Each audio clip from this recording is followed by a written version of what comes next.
অনেক দিন ব্যস্ততার জন্য ভিডিও করা হয়নি। আজকে আমি একটি ওড়না সেলাই করব।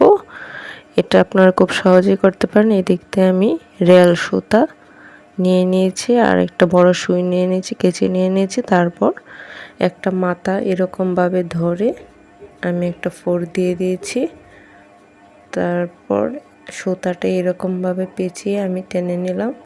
ভালো করে লক্ষ্য করলে বুঝতে পারবেন। এরকম করে আমি সবটা করে নিব।